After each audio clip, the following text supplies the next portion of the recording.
আসসালামু আলাইকুম রহমতুল্লাহি ওয়া বারাকাতুহু। আশা করি আপনারা সবাই ভালো আছেন। আলহামদুলিল্লাহ, আল্লাহর অশেষ রহমতে আমিও ভালো আছি। ধারাবাহিক আলোচনার আজকে সূরা আল বাকারার 17 নম্বর আয়াত নিয়ে আপনাদের মাঝে হাজির হলাম। আল্লাহ তাআলা যতটুকু তৌফিক দান করেছেন, যতটুকু শিখেছি, শিখার চেষ্টা করছি আরও ভালো করে আপনাদের মাঝে ততটুকুই শেয়ার করব। ভুল ত্রুটি হলে ক্ষমা সুন্দর দৃষ্টিতে দেখবেন। আল্লাহ তাআলার কাছেও ক্ষমা চেয়ে নিচ্ছি। أعوذ بالله من الشيطان الرجيم. بسم الله الرحمن الرحيم.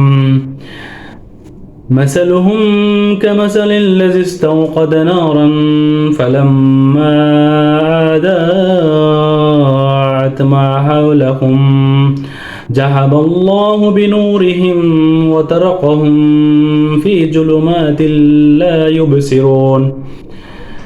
তাদের উপমা হলো তারা আগুন প্রজ্বলিত করেছে, এতপর সেই আগুন তাদের চারপাশে আলোকিত করেছে। আল্লাহ তাআলা সেই আগুন কেড়ে নিয়েছেন, তাদেরকে অন্ধকারে ছেড়ে দিয়েছেন, তারা কিছুই দেখতে পেলেন না।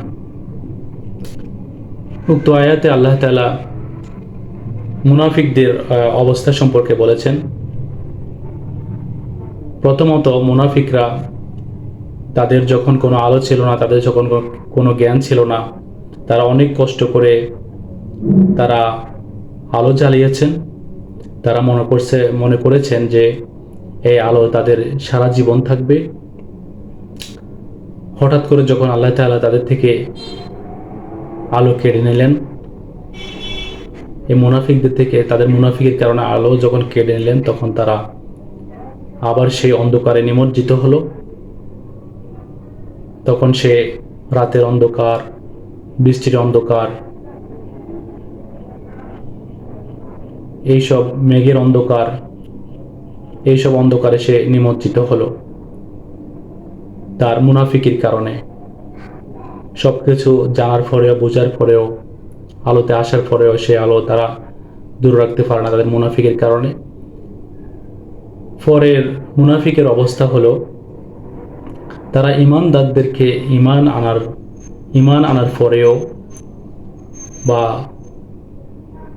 ইমানদার থেকে সম্পূর্ণ জেনে বুঝে সবকিছু তারা আলোতে যখন ফিরে আসে, তখন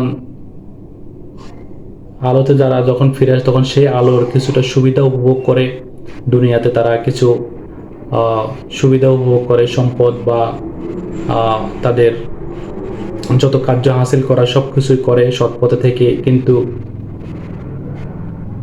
যখন তাদের মৃত্যু হয়, তখন তারা তাদের মুনাফিকির কারণে তারা অনেক অন্ধকারে নিমজ্জিত হয়। সেই অন্ধকার হলো কবরের অন্ধকার, কুফরের অন্ধকার, নিফাকের অন্ধকার, জাহান্নামের অন্ধকার, যে অন্ধকার কখনো শেষ হওয়ার নয়।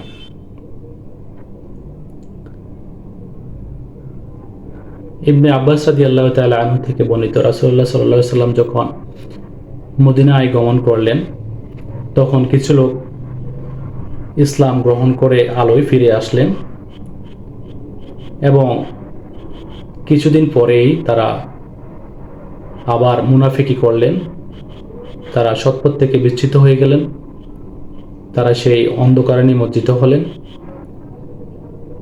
তারা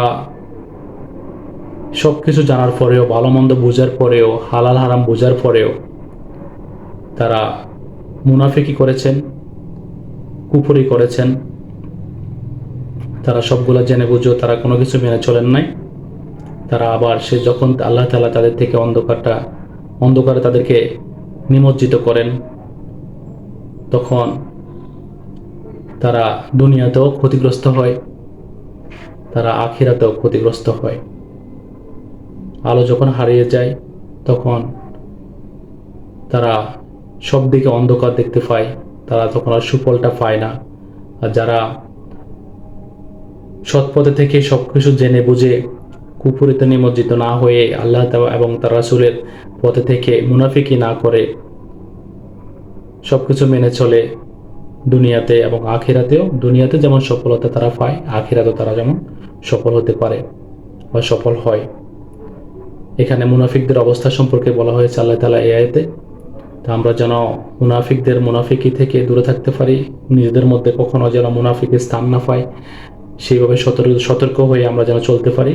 আল্লাহ তাআলা আমাদেরকে যেন সেই তৌফিক দান করেন।